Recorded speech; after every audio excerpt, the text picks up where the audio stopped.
he interviewed with us, he got copies of everything that we requested. He wasn't really happy because he requested this stuff before and he wasn't given this stuff.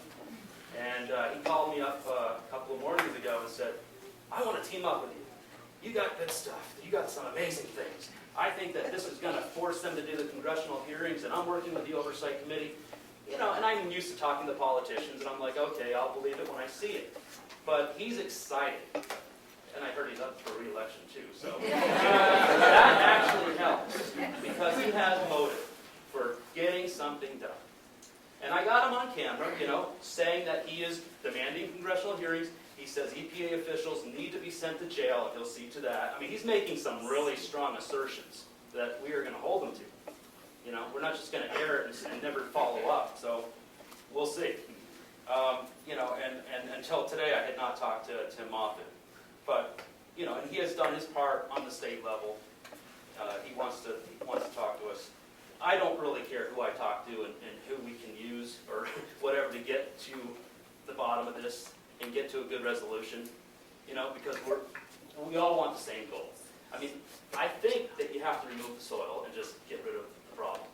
When you put new soil in, there's going to be TCE still that's in the ground, but it's going to dissipate and it's going to be gone after a period of time. I mean, that's the only way that I think that you can deal with it. And of course, holding people accountable, sending them to jail, whatever, losing their jobs, that's great. I'll follow up on that. But that's not what you all care about. I mean, that's maybe something that some of you care about, but you want to be healthy. This is, I mean, we all live here.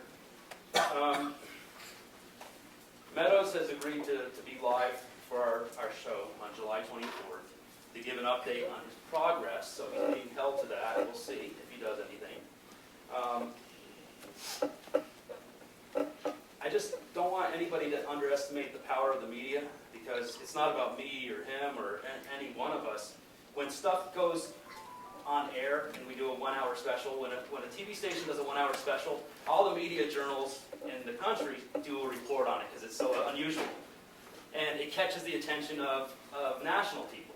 So I would love to see this go national because of us.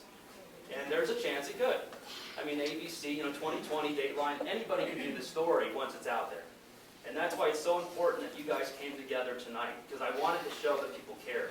Just having you here visually shows that people are concerned. If 5 of you had shown up, I mean, it wouldn't have been a great story, to tell you the truth. I need to show people are concerned, whether you're directly affected, whether you want to sign that petition, whether you want to disclose your health problems or not. I don't care. I want you guys to be helped, and this is helping us just by having you guys here. And I'm going to let Tate give you an update on the more specifics, because I'm overwhelmed right now with this information. There's so much information.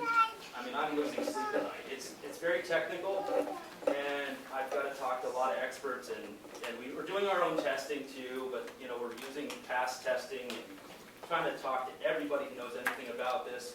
I mean, if you know of former CTS workers who I haven't talked to yet, who are willing to talk to us on camera especially, or even not on camera, all of that will help. I mean, these guys were out there handing out flyers, and they said 2 CTS workers gave them their numbers. You know, so I would love to talk to these people. I would like to ask you guys a question as a group, and just by a show of hands, you know, it's whether or not you think that you may have been affected by any sort of contamination related to CTS. By a show of hands, can you raise your hands if you think that you may have been affected by any contamination regarding CTS? Just keep them up for a second, please. Okay, that's quite a few people, okay?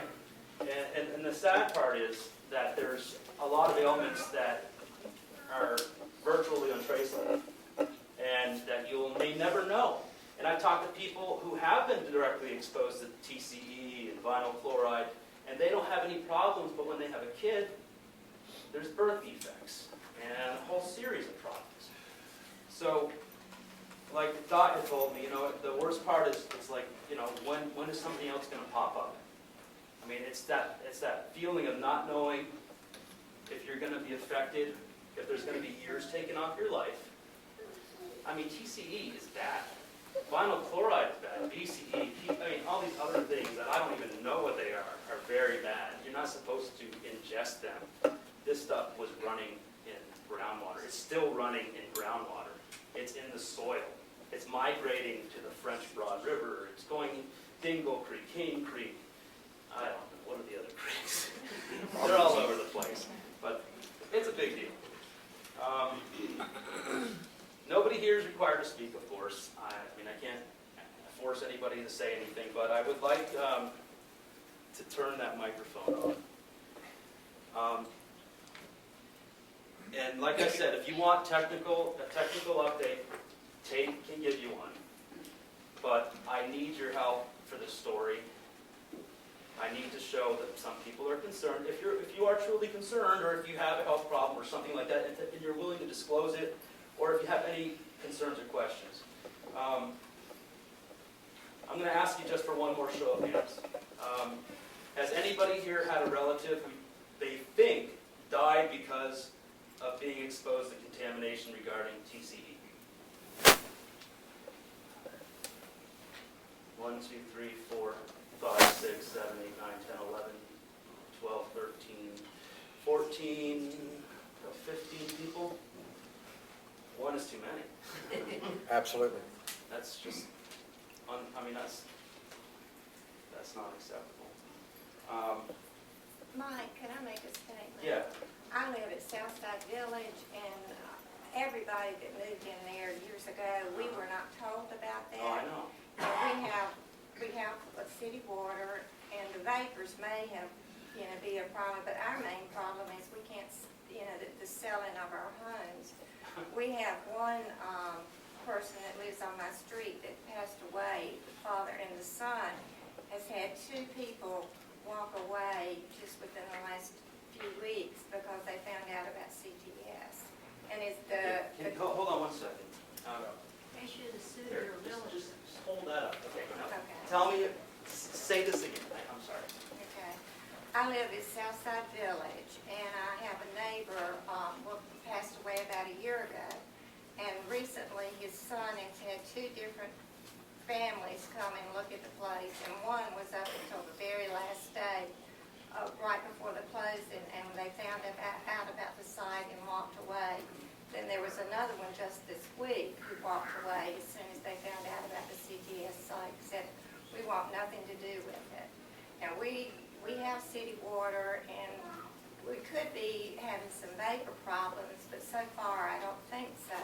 But just being next door to it, has really hurt our values of our homes. Well, I'm also a licensed realtor, and in Florida, you have to disclose that. I don't know how it works in North Carolina. There is as I understand it, Beverly Hanks, who is one of the Yeah. major realtors here, there is a paragraph that's supposed to go in every sale, but as I understand it, for them, they just say, there's this problem, but you need to research it on your own. The realtors don't tell you that much about it. Well, I think that's criminal, but I would assume that there's not a lot of people from Southside Village here right now. How many? There's 8 of us. Really? I'm surprised. Great. Excellent. That's going to be included in our story. There was testing. I mean, you probably know that there was testing done there. They found chemicals, and just the mere fact that CTS is there, I wouldn't buy a house there. I wouldn't. But think about God. Think about the provinces. Come on. I mean, the government hasn't, or CTS hasn't bought their property from them at triple the value. I mean, that's the least that they could do. Well, all the realtors in this area would have known that property was not supposed to be sold, if they've been here at all. Well, I don't know if it's law for them to say it, but if it is and they haven't, then shame on them. But I would do that as a realtor, even if I wasn't required to. Because I wouldn't want, they're never going to use that realtor The one that again. gave the permit to the builder was a supervisor at CTS. Now, then you went to work for the county and the permit. that's stuff that I'd like to follow up on. I want to ask also, is there anybody here willing to say that they're a former CTS worker? I worked there 20 years. Two? Two? Okay, I appreciate you coming. You're really important to the story because you can testify firsthand what happened and whether or not you had any health problems and what you were told to do and not to do. And maybe we can talk after this meeting. I want to know, Congressman Meadows asked me to ask you guys what you want us to try to accomplish here, what you want him to ask the Oversight Committee. I mean, I am just starting the story, and I have to finish the story in 2 weeks. I thought I would have 2 months to do the story, but I have to do this within 2 weeks. So I need the help from anybody. My business cards, I have some over there. I mean, you can Google me or whatever. I need information from everybody, or some of you. Just anything will help. So, I mean, I'd like to get the microphone, and if anybody has any concerns, any questions that they want answered, what do you want to see done? I mean, I'm sure you want it cleaned up, but anything specifically, if you want to say something, now's the time to do it. This is going to be used for our special. We're going to incorporate this into the public's concern. Right here, Mike. Okay. I want to know where all the politicians are. Okay, hold on. I'll go to you right afterwards. Okay, hold on. It's not going to pick up unless you use that. I want to know where all the politicians are. I want to know where Senator Byrd is. How come he's not here? I want to know where Senator Hagan is. How come she's not here? I want to know where the Buncombe County commissioners are. They're not here. I want to know where our federal congressmen are. They're not here. If you look around, there are no politicians here, and there never have been. The FBI has been castrated. The CTS plant has a shroud over everybody. And we know why they have a shroud over everybody, you know what I mean? They got deep pockets. Nobody here, nobody that I know of, okay, has ever had a contact with politicians. One, Tim Moffitt, who was able to get the plant torn down. Thank God for Tim, and thank God for you too, by the way, sir. You know, but where are the politicians? This is a huge community with ramifications not only here, but for the French Broad River, for Dingle Creek, for a whole bunch of places. Yet, all the politicians who are supposed to be elected by us and are supposed to help us, they're not here. Not one has shown up. We went to the meetings at the commissioners. We went. But I went there 2 minutes. They're not here. This is a big meeting right here. They're not here. If they gave a rat's butt, they'd be here.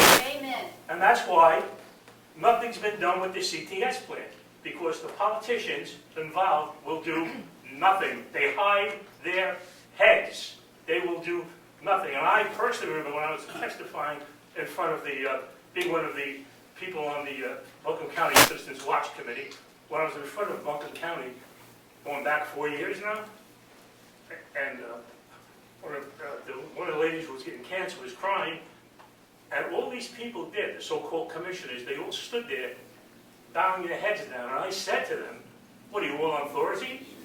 You know, they wouldn't even pick their heads up to look. There's a reason why this happens, why no politicians are here. There's a reason why.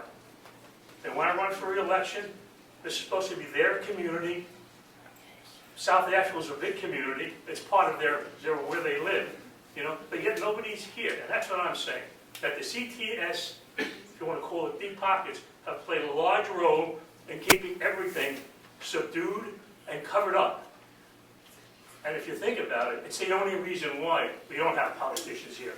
That's all I have to say. Thank you very much. Thank you very much.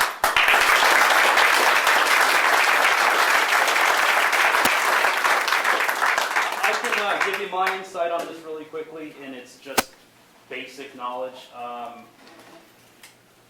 According to Representative Moffitt, when he was lobbying for support to raise money to connect people to city water lines, not one Buncombe County commissioner requested money from the state, and that was, what, 2004, 2005, when the state had an exceedingly large budget especially for environmental concerns.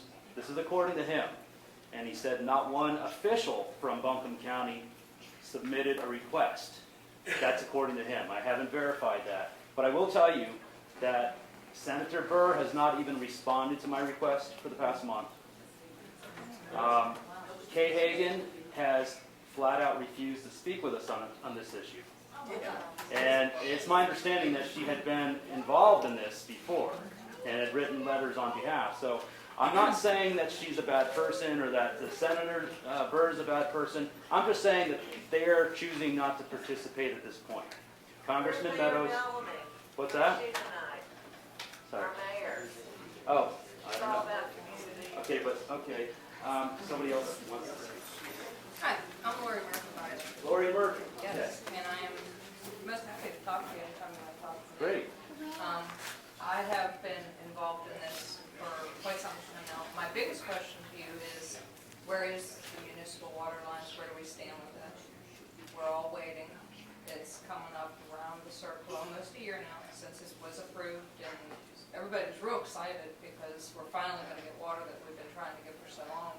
Can she speak up? Yeah, we can't hear her. She say, oh, you want to say it again? What I'm trying to find out is when are they putting the municipal water lines in? It's been almost a year now since they promised us municipal water. We've all been waiting. I've been trying on my own to get it since 2007 and have been told no. So when we got a yes last summer, it was a great thing, but still no water lines. And nobody seems to know when they're going to go in. So I would like to know what you know, or what you can find out for us.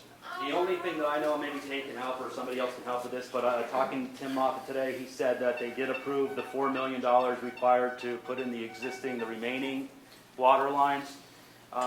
He says he has to talk to Wanda Green to find out exactly when that's going to be done. And I said, well, I want you to call her tomorrow then and let me know. And he says that the county had to take out a loan for $160,000 a year for 20 years, interest-free. To do this, it could go up to $180,000 a year, but those lines will be put in, but there is no timetable, and it's up to the county manager to deal with that. But he says, once again, that if the county officials had applied for the grants and the funding to get these things, that funding was available at one point in time. So, who else would like to say something? Hi, I'm Judy Sells, and I just lost it. When you asked for the goal, Yeah. the goal is to get the site cleaned up. We have barrels in the ground that are corroding. We have chemicals that have been poured into the ground that should be taken out. We have, because they're spreading to the water, the air, the soil, we want the chemicals out more than anything else and the site cleaned up. Okay.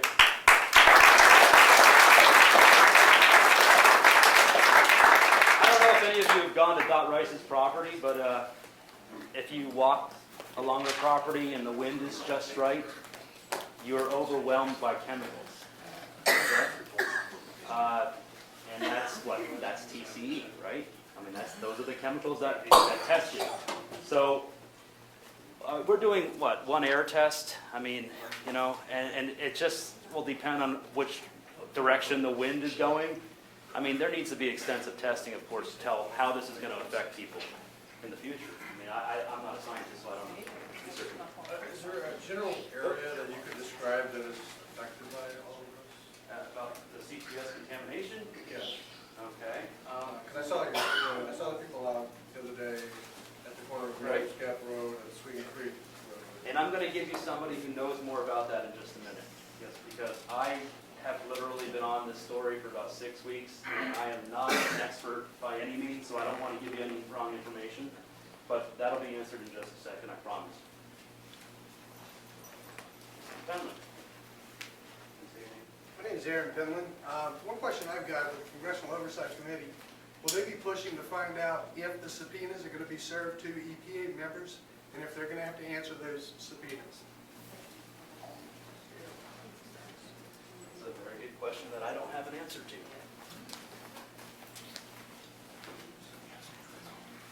The date that you're referring to, that the money would have been available for anybody from the county, the city, the mayor, anybody, was 2008 and 9. 2008 and 9? Okay. No one asked. Nobody The money, of asked. course, went away. Okay. It all went to the East Coast. Okay, so nobody put in a Not request? one question. Okay. There you go. I will tell you one thing about that, What? a little side note. I did get a personal phone call from a politician who told me that she checked into it for me and was told that we refused municipal water. And as I said to her, Did you all just hear what she said? "Right." She said she got a call from a politician who told her that it was their understanding that the residents refused to have municipal water lines installed. And when I asked her I don't know. who refused municipal water, because I was never offered, she said, they said we refused, and that's all she would say.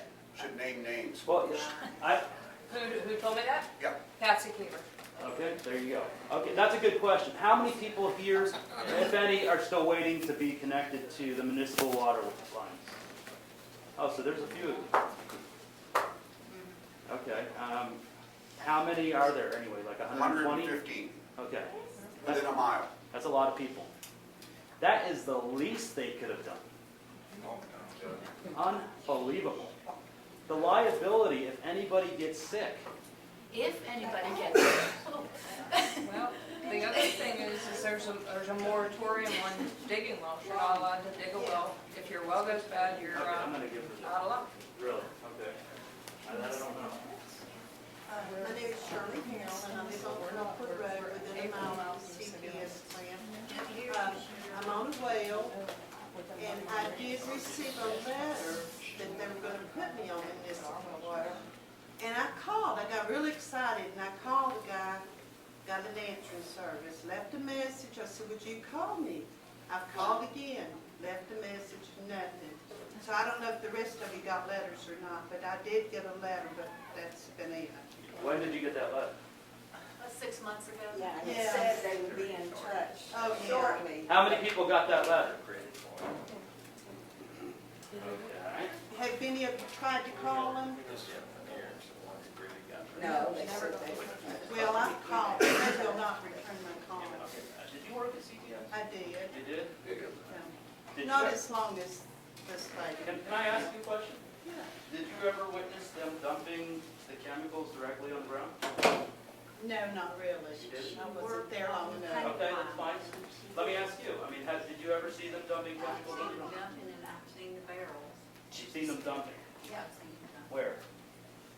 On the ground? There was gravel pits on the back of that plant before they concreted over some of it. There was gravel pits that they poured it in. And then they built onto that plant in 2 or 3 different corners. They built a shipping area on the other side of the plant, and that's all new concrete, no telling what's under it.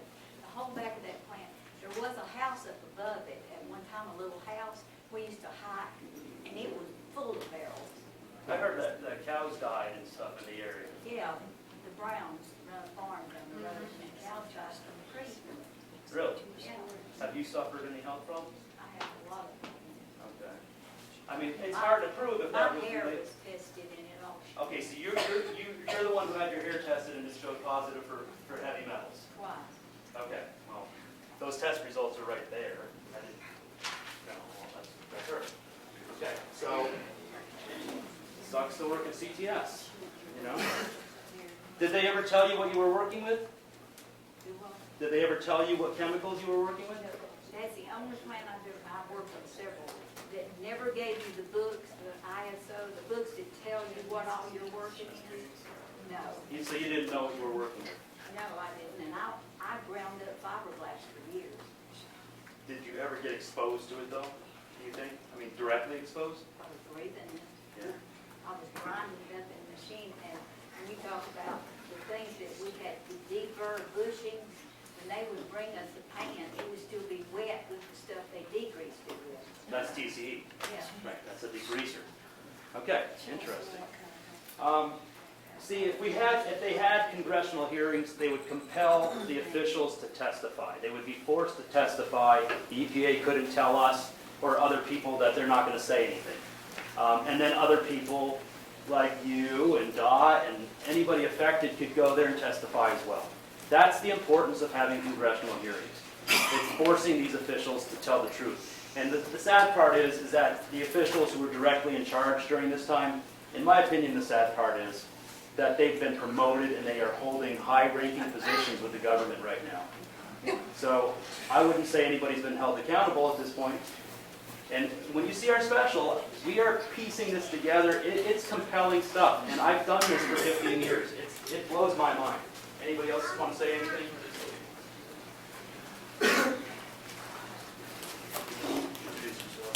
My name is Eric Gentleman, and I just wanted to ask a question.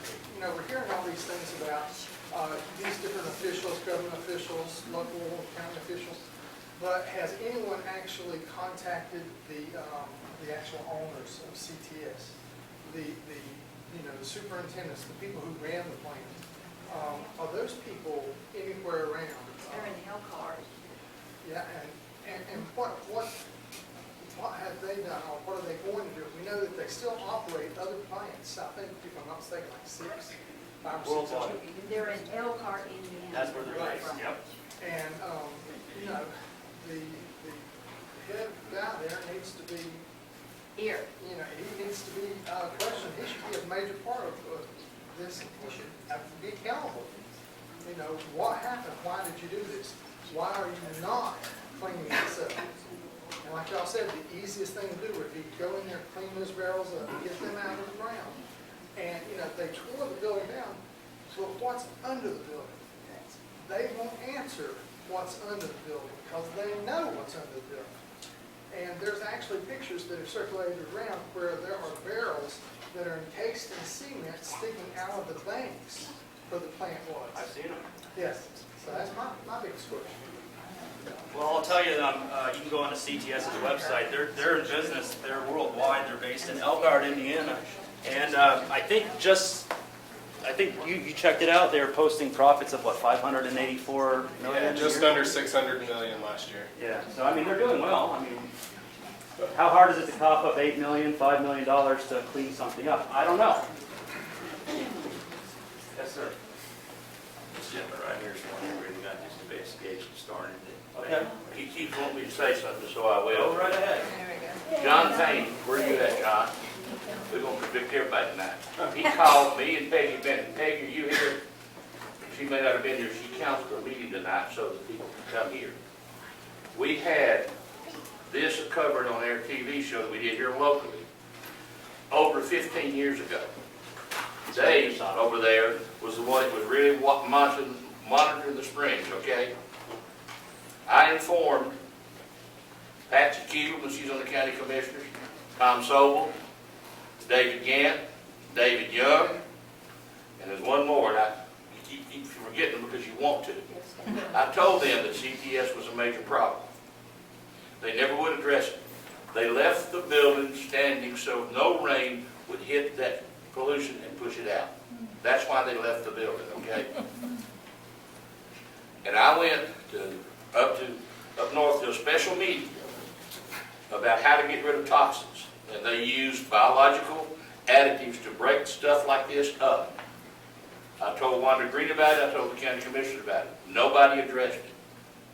We have on tape EPA saying they dumped. We have Bill Stanley on tape saying his buddy Norman Lewis, who's the superintendent, who's now dead, knew that they dumped. And they did dump in the county commissioner meeting. We have the EPA in North Carolina saying they dumped. That's your reason nothing's been done right there. They're all guilty, down as they can be. Every one of them, right up to here.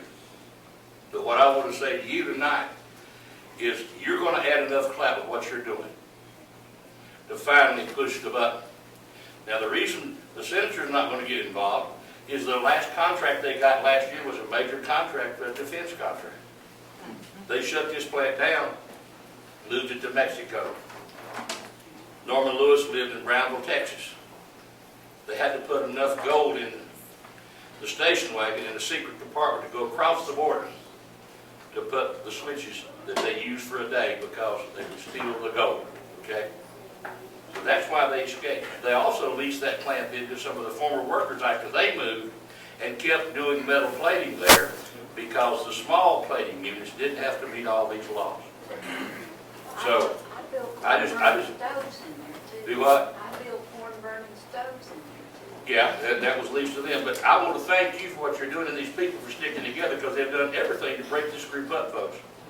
Don't let them break you up. What's that?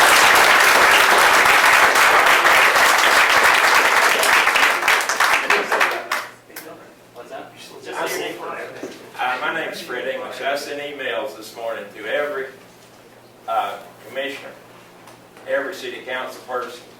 Look around, you see any of them? They don't give a darn about us. All they worry about is raising our taxes and getting our money.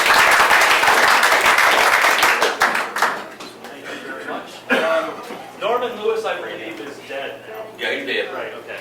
Norman Lewis is the guy in 2003 who testified or gave a statement to attorneys for CTS, because CTS was being sued by the EPA for liability, and, I'm sorry, IRC was being sued.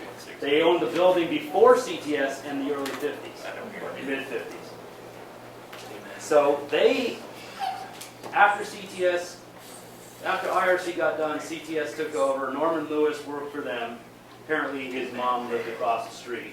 But he testified that he's the one who said that the concrete had eroded away while CTS was doing their electroplating, so it's not RIC's fault. CTS was operating with bare soil underneath the electroplating room, and they knew it for years, and they did nothing about it. So thank God he said something.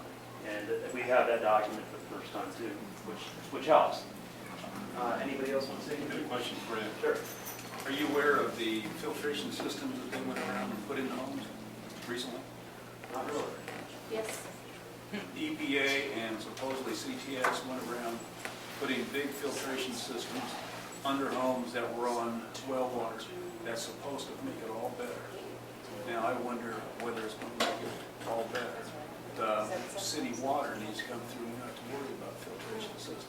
And if they're putting filtration systems in, that sounds like to me, they're admitting it's coming through. Okay, did you guys hear him? No. CTS is apparently going to some homes that are on well water, and they're installing filters to take care of the water. We have. Well, you have? How many But our people- water's not any better. Did they identify themselves as working with CTS or being affiliated with CTS? EPA. Yeah. Okay. Where's Mrs. Robinson? Okay, you had a rain sock system put on your water, right? Yes, How much did that help? it did. Did you still have TCE in your drinking water? Yes. Okay. We You still had have it- about 5,000 parts per billion. So I wouldn't trust any filtration system. I would probably try to just get another source of drinking water. According to my brother John here, he said this system, I have it in my basement, it's high dollar, probably $6,000 to $8,000. And I called and I can't get on the city water, for, a little over 4,000. So I asked them, why didn't they put me on the city water instead of spending it on the filter system? Who installed the filter? On behalf of EPA. what was that? Last September, I think. Yes. Okay, and you didn't say you didn't want to be on city water, right? Oh, no. Okay, they I didn't said, ask I'd rather have city water, go ahead and they've spent, I don't know how many filter systems they put on, but everybody's looked at it, so this is high dollar. No, it is. It's industrial. It's major. You want to see And we're one. still having to buy water. Do you feel safe with a filter? No. Okay. And interim. I don't know a whole lot about this stuff. I'm just learning. Anybody else have a question or concern? The years of inaction, the years of people dying, people's health, real estate declining, Asheville basically becoming a Superfund site. Can the people of Asheville pull together and maybe file a class action lawsuit or something like that? That's a great question. And I'll tell you my experience in other stories. I've done stories not about groundwater contamination, but of things that the government has done wrong, and it has sparked class action lawsuits. There's a couple of unique situations in this case, because a lawsuit has been filed against CTS. But personally looking at this, and as a reporter from the outside, I would say that how can you not sue somebody again if you were denied the documents that prove that the place was contaminated and they knew about it for years but just didn't tell you? I mean, how can you not be allowed to sue? I mean, if somebody has a defense or has something to say about that, please let me know, because I want to know. I will say something about it, you know. Here you go. We sued CTS in the beginning, and we really had a raw deal. The documents were taken from the library, we didn't have everything that we needed, and our lawyer pressured us to sign, you know. Both of them. Both of them? Yep. No one can You're a star. But anyway, we signed, and they have it tied up. We can never sue again. We can't even say their name. Okay, so you sued them. Yes, we sued them, and we got a very small amount just for an easement to come on the property, to clean up the property. Okay, and everybody knows who Dot Rice is, right? Yeah. And they, Becky and I, were the only ones at the time that had the lawsuit. And our lawyer, he kept saying that if we didn't sign, that we were going to maybe have to pay for the cleanup. And that his associates said he was spending too much time on our case and all. And at that time, we had nobody to help us. We didn't have Barry and Tate and Dave and Aaron and all the other guys that are helping us now. So the documents were hidden from us, and that we did not have them when we had our case. You know about some of those documents now. Yes, I Do you do. wish you had those then? If we'd have had them, we could have been living somewhere else besides on top of the contamination now. Every time I go out our door, we smell it, we see it in the driveway, and my family is sick. And we're reminded of it every day. But, I mean, CTS has said, if we say their name, you know, they'll sue us. We're not supposed to do anything. You can't even say the word CTS. They don't want to say the word It's in your CTS. settlement. Right, it's in their settlement, and we're not supposed to mention that. I interviewed Dot already. She was not allowed to say CTS. Can't say how much she walked away with. How much did your attorney get? About 100,000. Okay, did you get 100,000? Did you get anything close to 100,000? No. No. There was 12 of us. I had 2 sons and 5 grandchildren, and it was Becky and her. They were 12 of us together. The total settlement was $300,000. $300,000 settlement. For 12 The attorney gets $100,000. For 12 people. And 12 people have to split the rest. Okay? Tell everybody what your husband has gone through.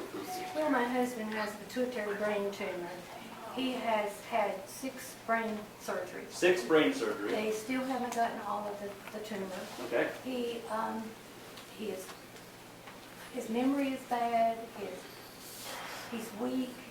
Some days he can get up and go and do things. Some days he can't. He continuously has to be monitored. I have to do his pills. He's not able to even take care of his own medication. And you're not doing so hot yourself.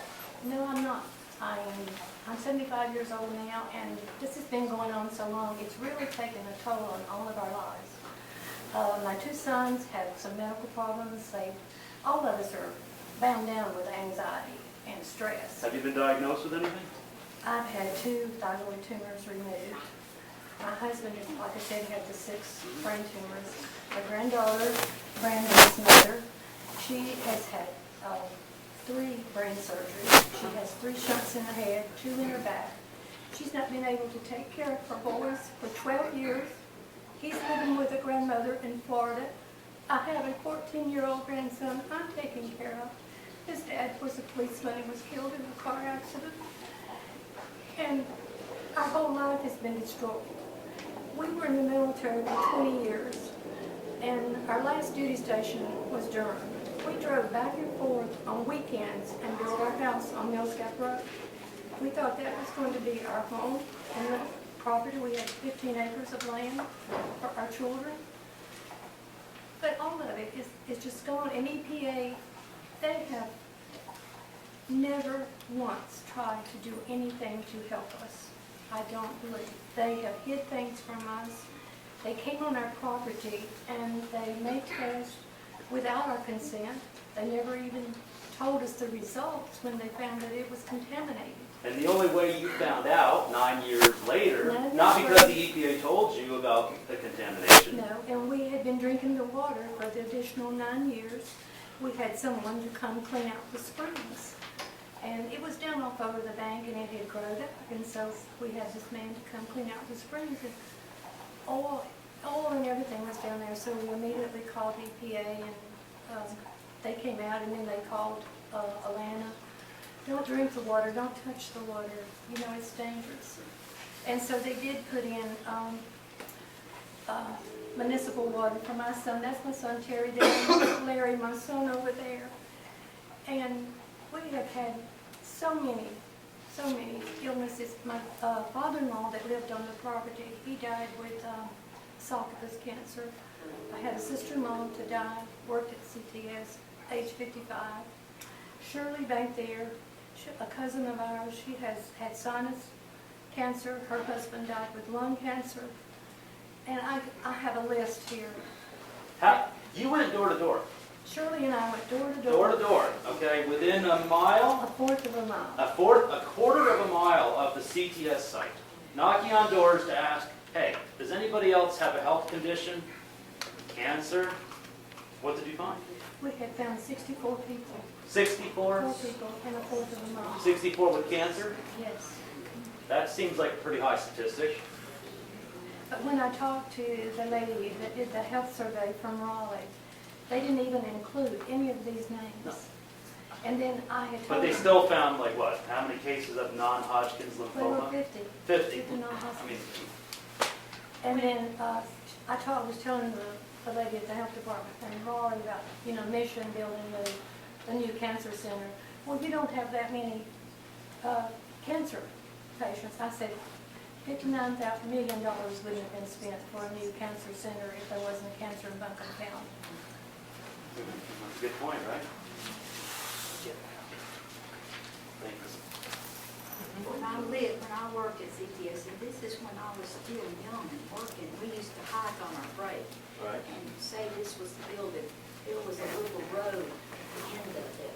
And you could see the multicolored stuff that was coming out of the ground then. Yeah, you can see it coming out of the ground still in dots today. It's boiling up like It lava. smells and coming out. And you can dead smell it. ends. You can't even be near it. It's horrible. And how many acres did you lose?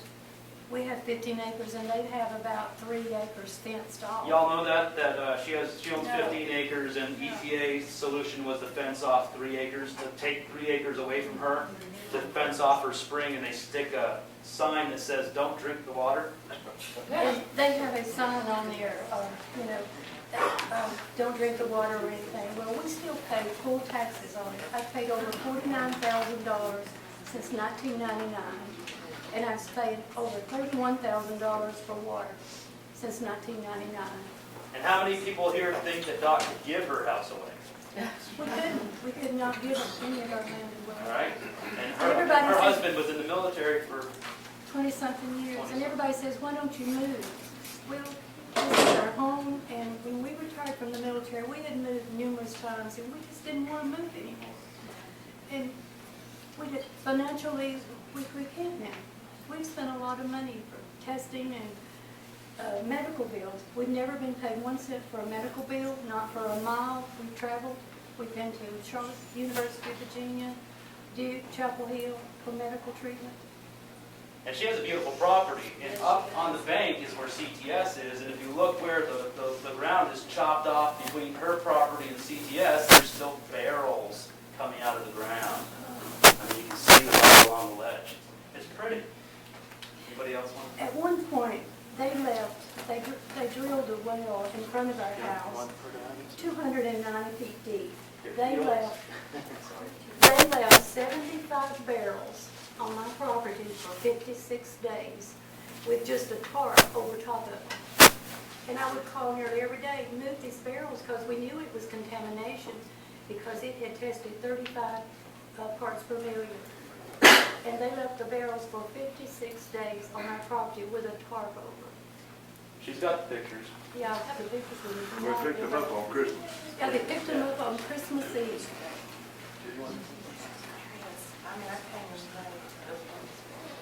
Is there not any way to actually make the state or the government have to fix this?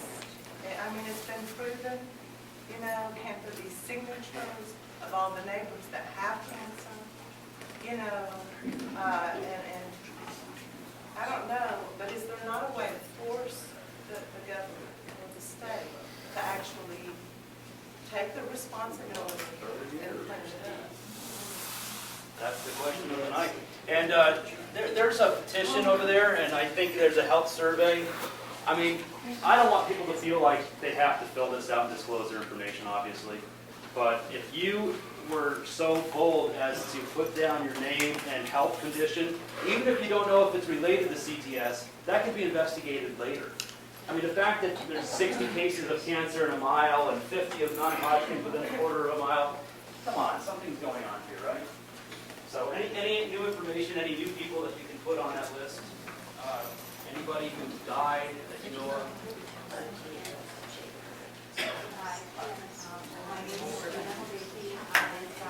I feel like I'm in a deja vu because I was in this room in 2008 when this show found out, and I'm hearing the same thing that you have heard all the time.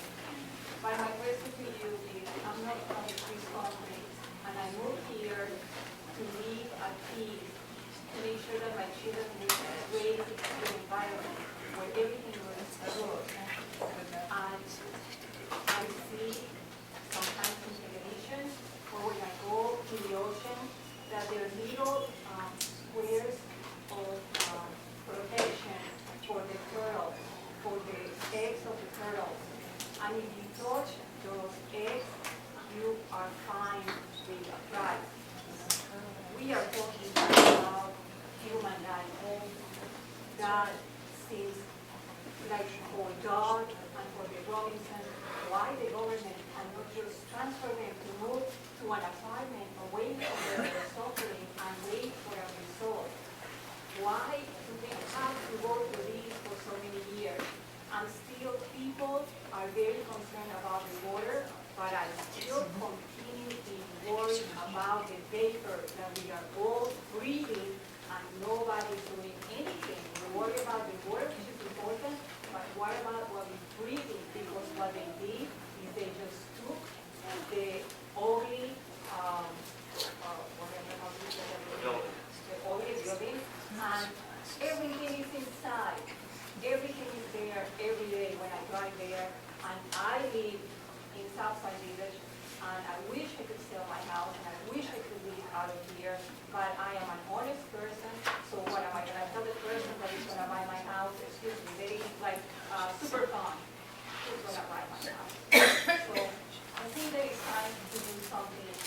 We have waited so long, like I said, deja vu, like I feel like there were some politicians in the room that day on 2008 that actually told me to be quiet and told me not to remember the past, to continue forward. What do you mean not to remember the past? These are families that have scars in their life, people that have died, the Robinsons, they have children that have suffered so much. It's time to stop. This is America. That's why we keep to be here. Where is the justice?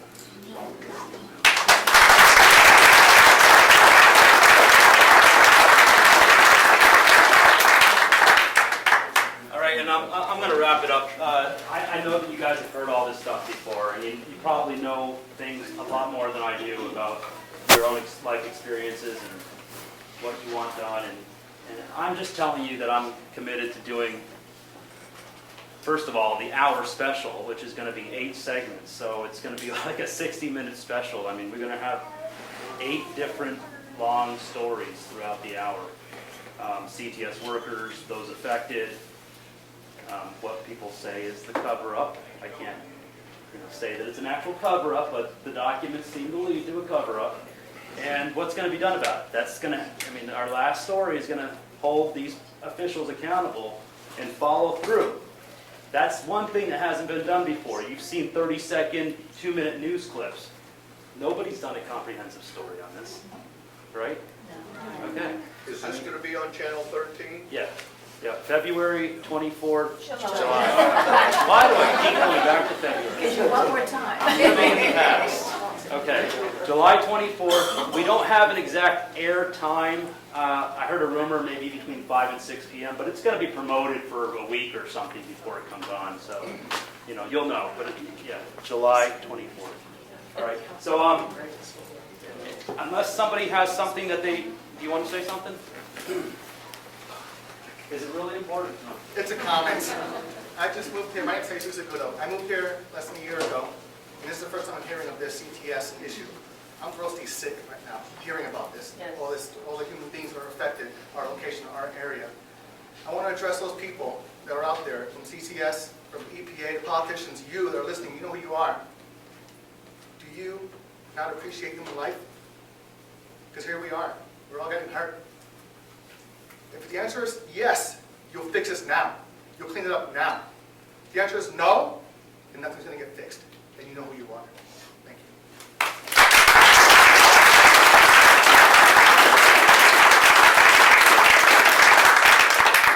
All right, I'm gonna let. EPA was parked up here at CTS for months. They had a trailer, and they were parked up there. I know. All I can say is I have 63,000 pages of documents to go through. And if it wasn't for Tate and Barry and the people, they have, and Aaron, there's people who actually have dedicated literally 6 years to this. Yes. And when I first met Tate, I thought he was a walking encyclopedia because he would come up with the date, the page number, I mean, the appendices, and I was like, I don't want to deal with this story. It's too complicated. It's overwhelming. So we met many times, and he started to break it down into little pieces for me. And that's when I started digesting it, and when he showed me the documents, he's like, we were at Starbucks, and he was looking at my CD, and he jumped out of his chair and started pounding his fist, and I thought he was going to hit me because I keep raising my voice because I argue with him because I get frustrated that he talks over my head because I don't understand all this stuff. And he gets so excited because he found a smoking gun, a map. And I think he's going to tell you a little bit about that, but it's a very important document. And somebody's raising their hands, so I... Just a question. Oh, I want to know, is this going to be limited to your investigation to CTS, or will you be looking at other contaminated sites around the county? They do exist, by the way. That's next. The CTS site has so much history that it's like, I'm honestly, it's going to be hard to tell the story in an hour. Yeah. I mean, I'm going to have to cut sound bites short just to get the facts in there. And I'm going to leave out a ton of stuff, but I'm going to hit the stuff that really matters in the timeline. And it should be kind of like a documentary, kind of like a Dateline special, where if I do my job properly, they will use these for the congressional hearings, it'll go national, and it'll make a difference. I just hope that I can do it. Properly. Well, I mean, I'm overwhelmed. I know, that's right, we'll do. You know, because Tate knows so much more than I do, and, you know, I mean, he's been on this 6 years, I've been on this 6 weeks. So I have a lot of studying to do. So Tate's going to tell you a little bit about what we found and where we're going from here. Here, take this.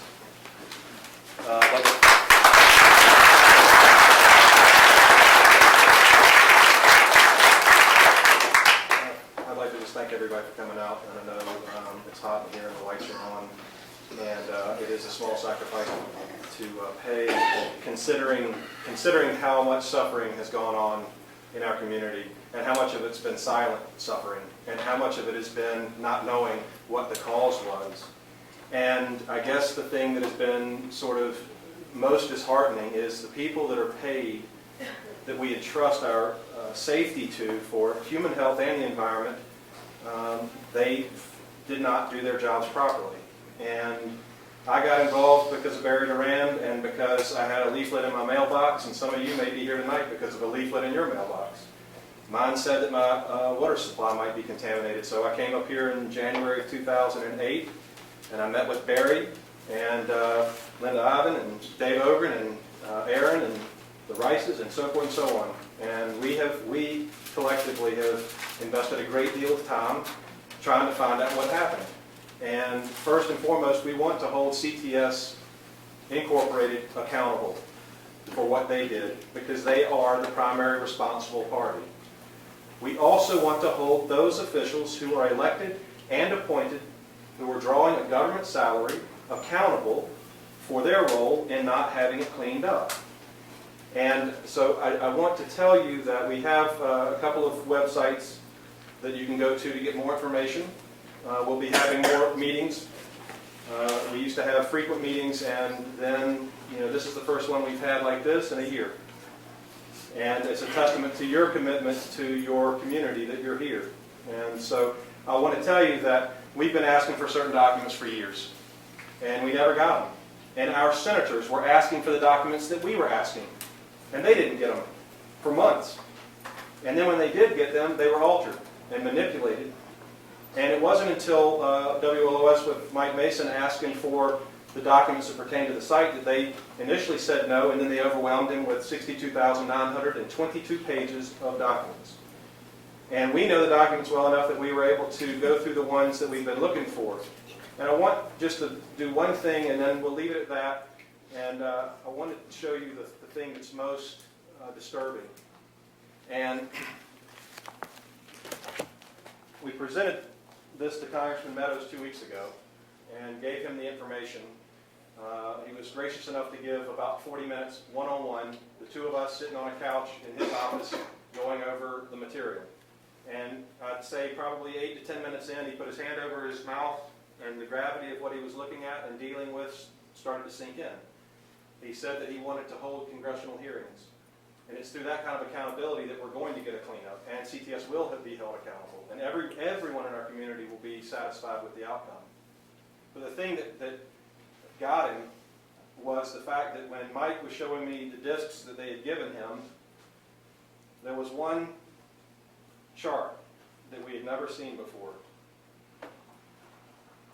And I made notes on it because I gave it to Congressman Meadows.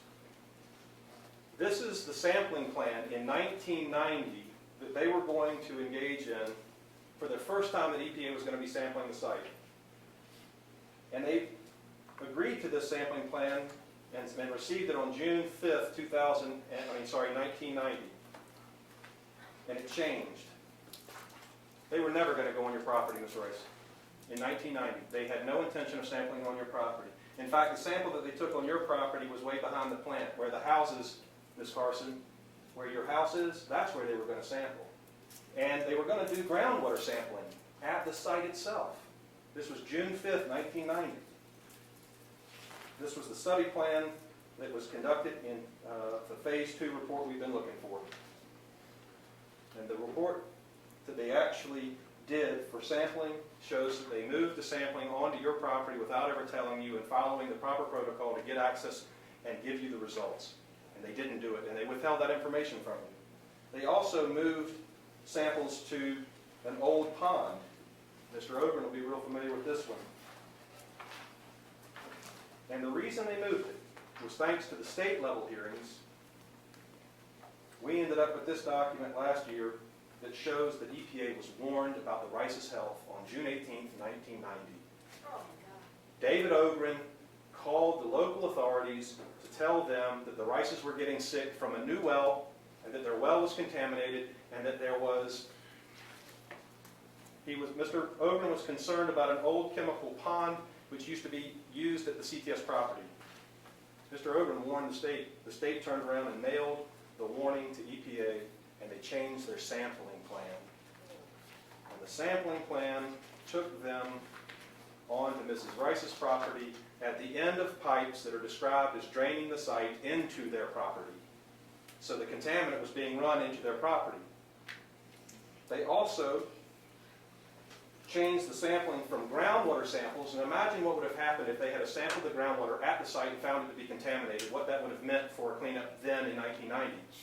They went 4,000 feet away and sampled on my street and found that that well was clean. I did a single well. A single well sample. They didn't do multiple well samples, and they were going to do multiple groundwater samples on the property. Mr. Ogren's warning comes to the EPA by way of the state, and they altered their sampling plan.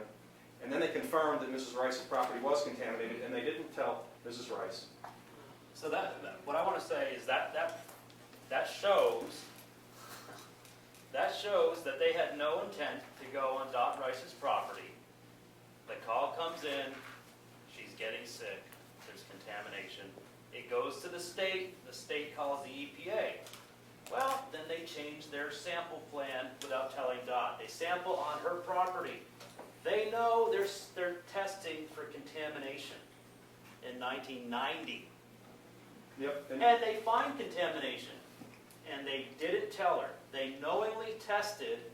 For 9 years, she goes drinking her contaminated TCE water after they knowingly tested because they had a concern that it was contaminated. And they did nothing. The plant was closed. Yeah. And but by extension, the Robinsons, whose well was discovered to be contaminated, it was tested in July of 1999. There's another 9 years that could have been prevented had they done the appropriate screening for who's using wells and who aren't. And they didn't do that, and they left these families in jeopardy. And the consequences are very real because the people that live in the Oaks, their neighborhood was removed from well water in 2008 because the migration of contaminant made it all the way there. This was one of the things that, in addition to the map being so different than what we've been accustomed to, the rationale for why they would pick the locations to sample, every one of them was to determine the presence or absence of contamination. Okay, 20 days later, when they actually sample, the rationale is different. The rationale now says to determine the extent of contaminant migration. So they know it's migrating. And they, made some mistakes. They gave it a designation where they considered it not to be that big of a deal, and they let it go. These documents have been withheld. They've been altered. They were the critical documents, even though they were altered. In particular, this report from the 1990 sampling was in the library in 2007, as required by federal law. It went into the library in May 2007, and it was gone by the middle of June 2007. And everything that we've been listening to in terms of, intuitively in your gut and getting involved in this and staying involved is because one, it's a right and wrong issue. Two, it's a human health issue. And so if you get in it, you got to stick with it, and that's what we've done. And Barry had photographed the administrative record that had all the files that showed a lot of what we were, knowing was mistreatment of the Rice family and the Robinson family and the rest of the people, including the homeowners who got duped into a Southside Village development built on a Superfund site. But if we hadn't have gotten this release of documents, imagine that. I don't know that Zero Dark 30 and the hearings on that have generated 62,000 pages yet. But one of the things that they did that we talked to Mike about was the fact that this very report that we've had 3 or 4 versions of, it's taken on 3 or 4 incarnations. The one that I first spotted was the one that was used in the NPL scoring, the National Priority List. They removed 2 out of 3 appendices and then copied pages in one of the appendixes to get it to the right number of pages. And they struck out the official page and then hand wrote the other pages so that it would look like 196. And all of this would lead anyone to conclude there's something wrong here. And the way to fix it is going to be through, unfortunately, congressional hearings, because that's the only thing that's going to have leverage at this late date. And Linda was bringing up a point. They went so far as to change the size of the property for CTS. It has historically been 50-plus acres. In 2003, with a stroke of a pen, they changed it to 9 acres, which conveniently was the part of their property that was not developed with upscale homes marketed towards new retirees like the Wahlburgers. whose house is, 35 feet from a 100,000-gallon containment pond where they ran waste and had a gate valve to release it into Dingle Creek, which would then take it to the French Broad. And that's next door to Pete's house. And everybody I've talked to in Southside Village has always said if they had known, they'd have never bought there. There's your motive. Imagine when it's under construction and they're realizing that this site has gotten out of control for them, they'd have to tell all the homeowners, we're not going to let you build anymore. You're not going to be able to buy in here until we prove it's safe. So it's a human health issue and it's a money issue. And the way to get it fixed is to call Congressman Meadows' office tomorrow and just say, I'm so glad to hear that you're going to be doing hearings. Call Congressman McHenry's office and say, I'm so glad that you're going to support those hearings. Call Senator Burr and Senator Hagan's office and say, we're so glad that you're going to support those hearings. That's assuming the sale. So you're going to let them know. This isn't about anything other than getting to the bottom of a cleanup, making sure that our water is safe, our air is safe, and making sure that people who are abused like this are compensated even at this late date. The EPA should be paying the Rices fair market value for their home so that all of those families can move. I'm going to leave it. I'm going to turn it over to Barry. I just want to say this. We had a meeting way back in July of 2008, and one of the people that we're really concerned with in terms of their behavior came to this meeting for the first time. It was her first time at the meeting. Her name is Jennifer Wendell, and she works for EPA, and she scored the site for the Superfund. We were walking down the steps, those steps right there, and she says, you know, I really have to place a lot of responsibility on the Rices. You know, they should have moved. And so I stopped in mid-step and said, do you know what a contingency sale is? Because they don't have the resources to just buy another house and move and then wait for that one to get sold. They'd have to wait to sell that house that they're in, or those houses, then they could move. And like you said, I don't believe you could give that property away, even as beautiful as it is, it's contaminated. And the documents say it. So that kind of disconnect is where we're going to reconnect the agency with what it is they're supposed to be doing. Because I want to say this, as upset as we've been with a few of EPA's officials, I am not going to broad brush the agency and say they're all doing this. That is not fair to the really good men and women who work there, who do their jobs quietly, and who protect human health and the environment.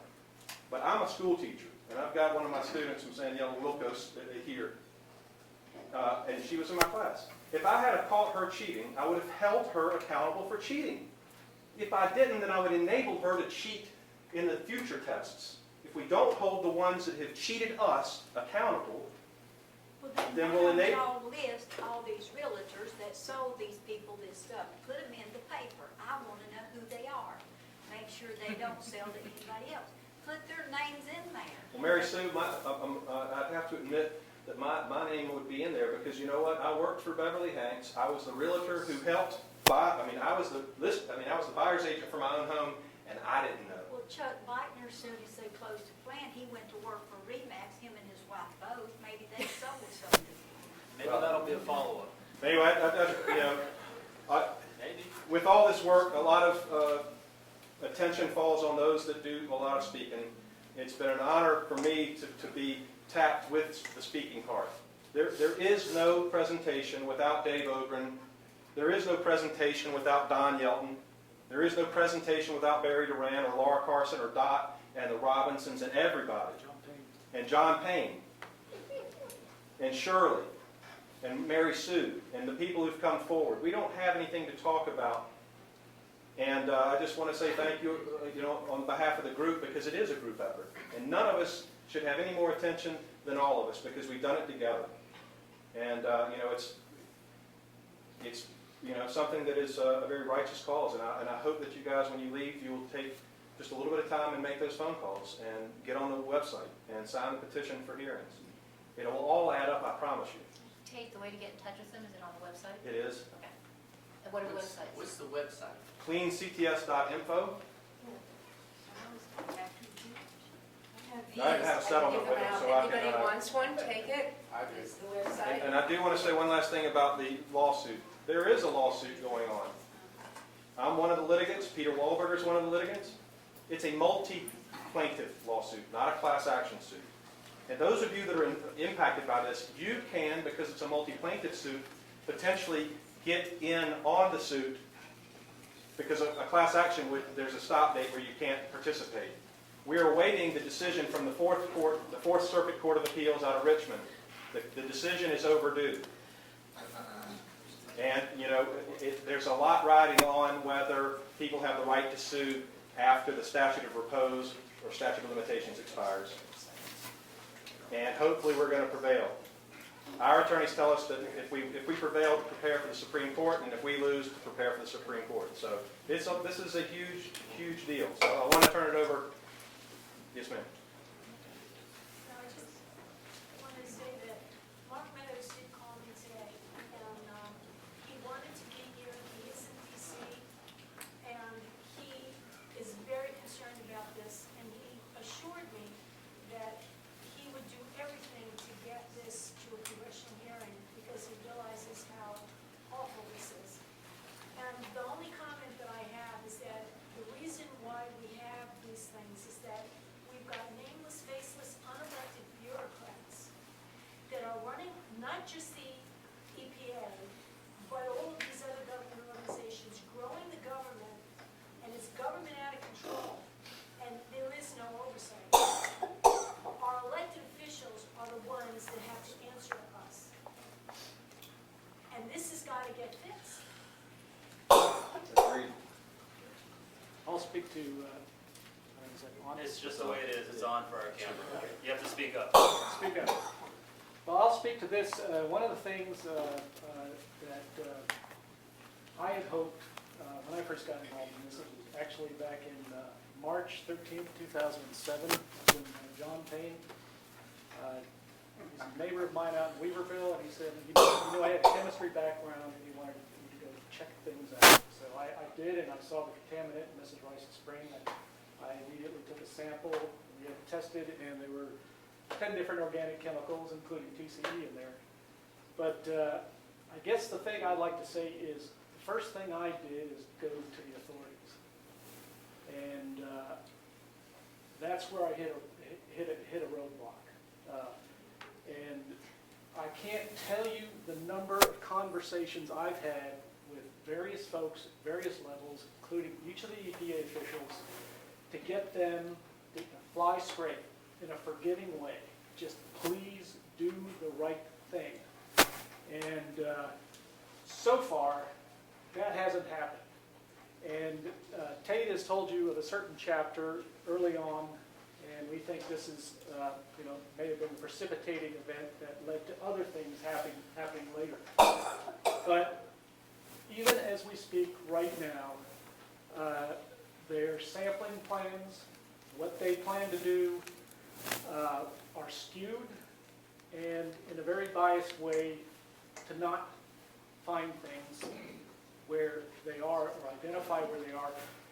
And one of the threads that has wound through this whole situation as far as the government and EPA is sample location selection. You can do your sampling plan any way you want and not find anything and report back. And that's, that's happened here. It's happened, and it's happening presently. They are doing, right now there is a proposal to do it's basically a site characterization sampling. It's called the NAPL, that stands for non-aqueous phase liquid, just to get technical. But the purpose of that is to characterize the site for the future, to report it as it is. And they have conspicuously not sampled in areas where Mary has mentioned there was dumping, where there was an old trench, and including, if you go back to the 1990 report, all the areas that they were going to sample back in '99, they're not sampling there. So they're creating what they call a plume map, and it looks like it's 2/3 of the 9-acre property, and it's on Mrs. Rice's property. It's not anywhere else, but they've never, scientifically, you can't draw a conclusion about something if you don't sample at a location. If you don't sample, then you have no results, and don't, so my reason for bringing this up is it's been a consistent pattern, and it's continuing today. And I have tried, I mean, I've been kind to it. I mean, I can't tell you how I've tried to persuade, not, you know, Tate's been a little bit coarser than I have. I've been very, you know, agreeable with them, asking them to go to their superiors, do this right, do it right. Hasn't happened. And so here we are at this juncture where it's about time that something does happen. And I tell you, it is important that this right get wrong, that this wrong get righted. Because these same officials who were on site in 1990 have now been promoted to regional directors. That means they cover 8 states now. Same people now have been promoted to the highest level. So imagine if you had that kind of judgment at a higher level affecting that many more people. So there's an absolute responsibility here to hold accountability, to hold the right people accountable. And so anyway, that's basically it. Renee? Renee? Oh, yeah, they would not test our property until we asked them. And I think they were hoping everything was gonna go away. Then they tested our property, tested our well, and it had, what? A lot. 1,400 and 1,290 Yeah, parts per whatever. parts per billion. And then all of a sudden, they acted like, well, I mean, they told us not to even touch the water at that point, and sent somebody out that night from the EPA with bottled water. But they wouldn't test until we asked them to. And you had a 9-year-old grandson or drinking water? And it's not just drinking water. We're missing it by just talking about the drinking water. The groundwater impacts the surface water, and the surface water impacts the air. That night, we had that $1 million meeting in here with all them men. Why didn't we make them down here and drink that water? Well, and again, even with Renee and David Bradley's well, they withheld the true nature of the sample, and I gave you a copy of their press release saying that they had elevated levels. These were almost 500 times the state limit that they are drinking and that the 9-year-old in the home is exposed to, and they predicted it. This is the part that, you know, if you're not somewhat agitated, this will be the doozy. They predicted that if the site was not handled properly and an action undertaken and completed in April of 2002, that the site would worsen. Not a might worsen, not potentially. They said it will worsen if we don't act. That was April 4th, 2002. And it was a time-critical event. And what Barry referenced about this site characterization plan, they were supposed to do that in 4 to 6 months. And that was 137 months ago. Could you just speak to the air quality issue a little more? Yep. First and foremost, the folks residing in Southside Village, there have been some samples that have been taken 2007, 2008, and then in 2012. In 2012, without disclosing anyone's names, every sample they had exceeded the cancer screening level. Oh my God. Okay? Now, on the Rice property where Terry lives, which his back door is, right there are the springs.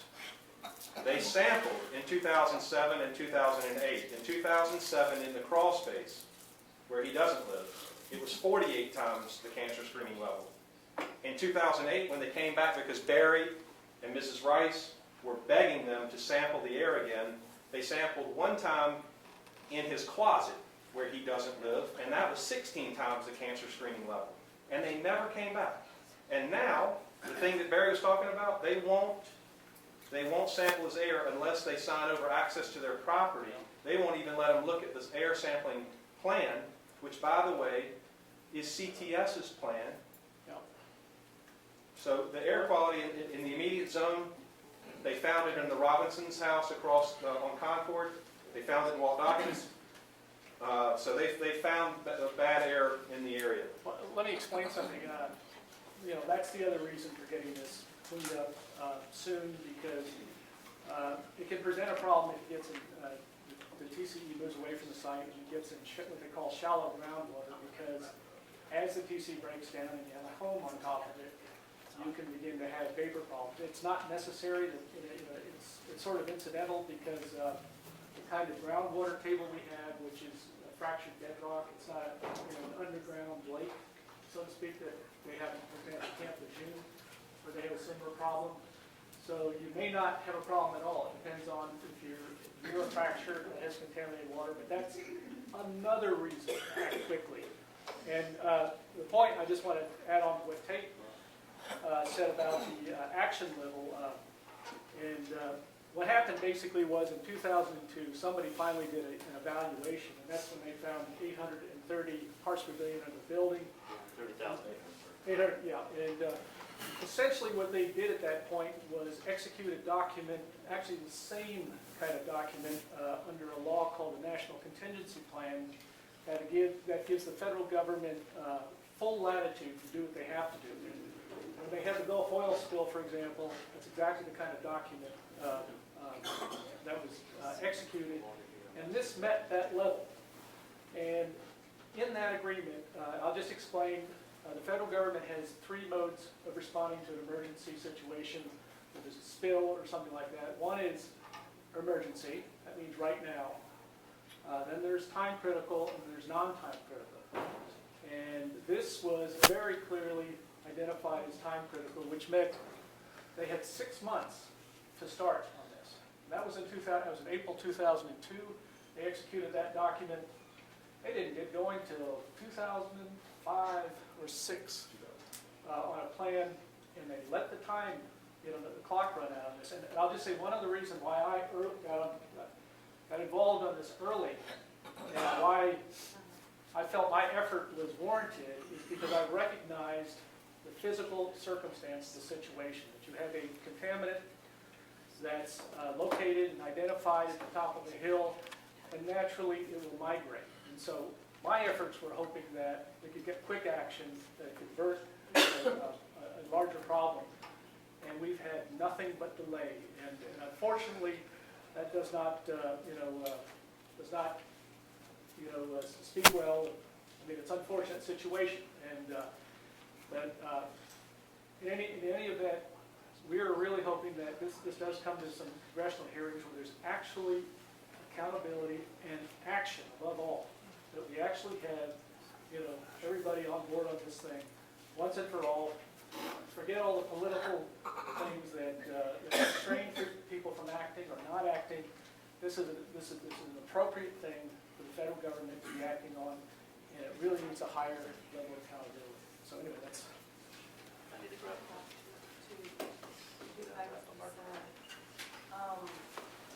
Did you say that the CTS plant had owned 2,000 acres? No. How much? Well, they started out with 66 acres, and by the time they sold it, it was 53 acres. And they tested 9? No, they tested throughout the property and found it all over the property. What year was that? 1990, June 25th and June 26th, 1990. They reduced the contamination site to 9 acres. That's the only part that's really on the national priority list now that's getting taken care of. But it was called, it was It was a surplus site.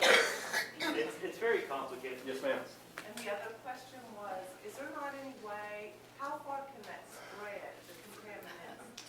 And is there not some way to actually have people that have been, studies done locally that are sick with cancers, to see where they live and how far it is, and see if they could be part of The data will drive the determination, so to speak. So it all depends on how they collect their samples and when they do a health survey.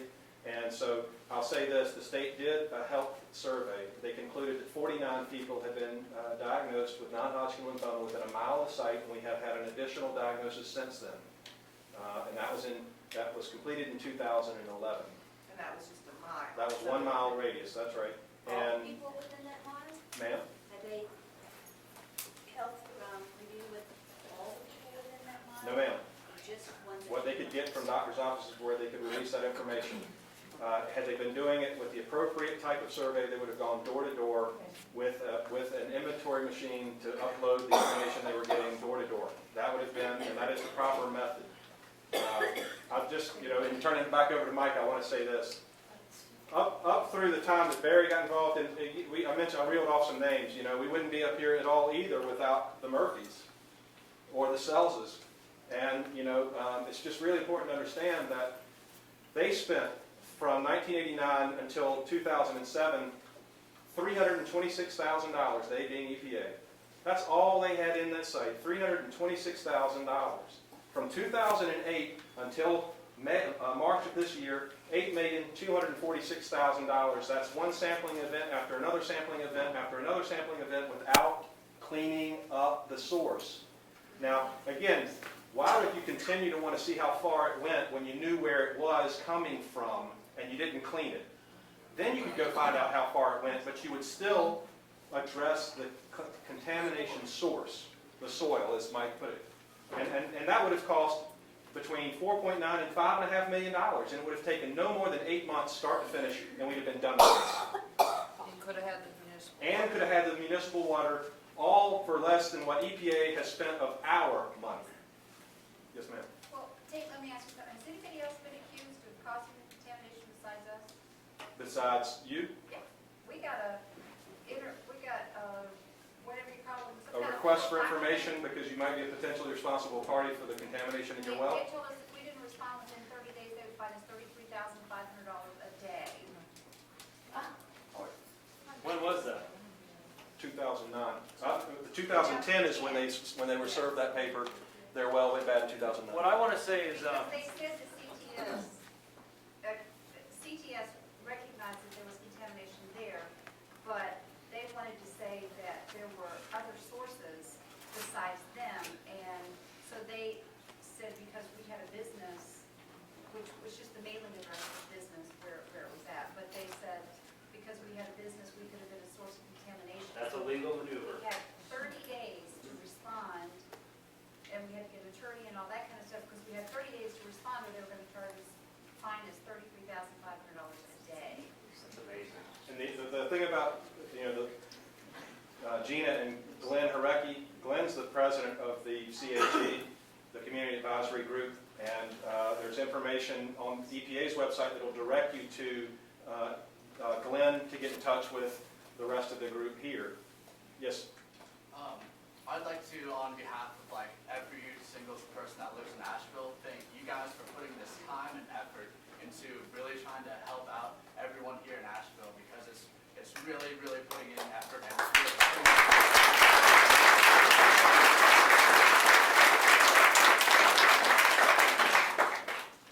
Yes. There are so many parties that are culpable. Who are the defendants in your lawsuit? CTS Corporation. No one else. We have not sued the US EPA at this time. Thank Some time ago, the EPA IG, Inspector General, for anyone who's not familiar with the term, did a series of 2 or 3 investigations. Those, my understanding, are all complete. 2 of the 3 are complete. The first 2 were operations and practices investigations to see how they were doing their jobs. That cost $502,000. Okay, so they spent more money investigating the operations and practices that EPA spent from 1989 until 2007 operating and practicing, and they concluded that there was, that they were operating pretty much just fine. There is an ongoing criminal investigation through the Inspector General's office, and I met with the second highest ranking criminal investigator at EPA 2 weeks ago and the director of the Hotlines investigation in Washington. And that investigation is ongoing. Do we have an expected end date, or?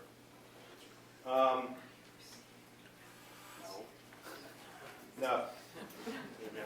To date, I'm unaware of any former employee that the IG's office has interviewed as a shift worker, floor worker, non-management.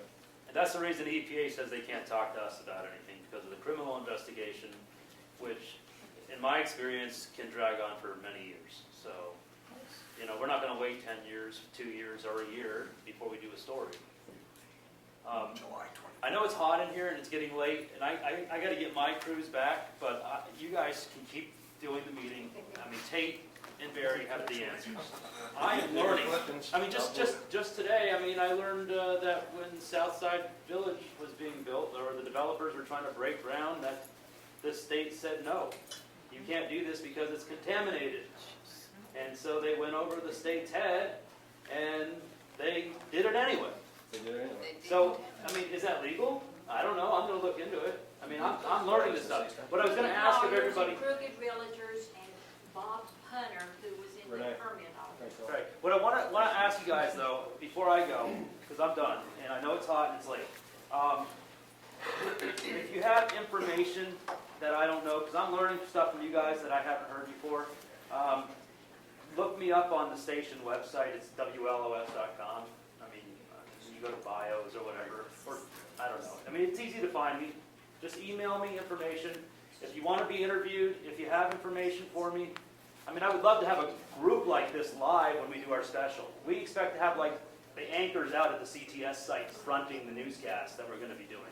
I mean, Mark Meadows is going to be live wherever, and you know, it's going to be a live thing, like a real newscast. So I would love to have you guys come by, you know, July 24th. At the site that was going to be broadcast. Well, we hope to have the anchors doing it, because the anchors are going to be like Larry Blunt and Darcel Rhymes. Yep. I'm new to this station. Doing it like at the site, you know, just like, you know, you would see the anchors at a national network doing if there was a tragedy or a disaster, right? We want them there, right on the site. And then tossing it back to me in the studio. I was hoping to have a group of you all together. You know, Mark Meadows would be there, great, but I wanted the anchors to talk to him because I already interviewed him. You know, I wanted to talk to you guys. So if anybody's interested in, what's that? I mean, you want that many studios? Like 300 would be good. So, no, I mean, more the better, really.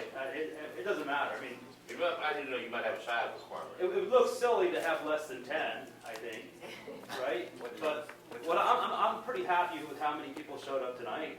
So 100 would be a good goal. That would be great. That's good. But if you were there, you'll be live on TV, and it'll just be me talking to you randomly, you know, and you don't have to have a health problem or be directly affected by this. Just be concerned about it. I mean, So where do we go to be part of that? Yeah, you're invited to be part of it. Where do we go? You know what I'll tell you? This is what I'll do. We're going to start airing promos a week or two before. Wednesday makes 2 weeks until it airs. A week before it airs, our promo girl, Katie, happens to be here right now. And what I would love for her to do is maybe either the promo or the anchors say it on the news. And we also want you to be there. And this is where you go at whatever time. And I'm sure we can get the word out via email. Tate will be able to help with that, and you'll know closer to It'll the be time on the news, too. exactly when and how. We'll put it on our website on the first. Facebook, yeah, there are two in the community. One is Facebook.com/clean CTS info, and the other one I think is Facebook.com/clean up CTS asphalt. If you just get close, it'll pop. I'm a member of both of those. Dave? Mike, maybe if you passed out your phone number, then nobody'd have to look it up. Well, but who has a pen to write it down? I left 30 cards there. I don't know if they're still there. And we can post it on the website as well. CleanCTS.info. It'll take more. Or go to WLOS.com. I'm on there. But the thing is that if you show up, it'll look great. I interviewed Mark Meadows already. The good thing about TV is that you get them vowing to do something, and I will run that over and over again and hold them accountable. He says, these EPA officials need to be in jail. He says, I'm going to have them do congressional hearings. Well, he's going to look like a fool if that doesn't happen, you know, or if he doesn't try his darndest to make it happen. So when we get it on tape, it's always going to be there. It's always going to be online. And that's the one thing that I can help everybody else with. That's the least thing I can do, right?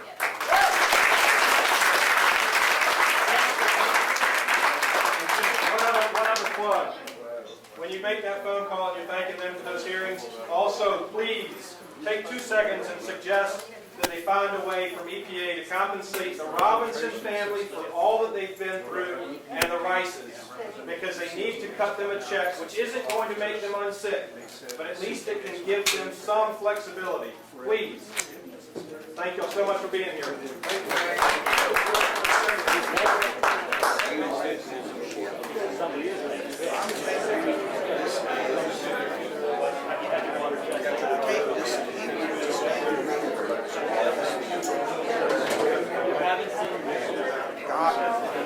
He said he was having it bound and stuff, and evidently there's killer information in there. And I kind of... Wasn't this about the time when you... Yep, this is what he got. They gave him the whole damn thing. And he says there is stuff in here that will hang. That's not on And he the just list, got that, because nobody expects to happen. I guess, today. Whoa. Oh my God. I don't know what he found. Well, there's no indents.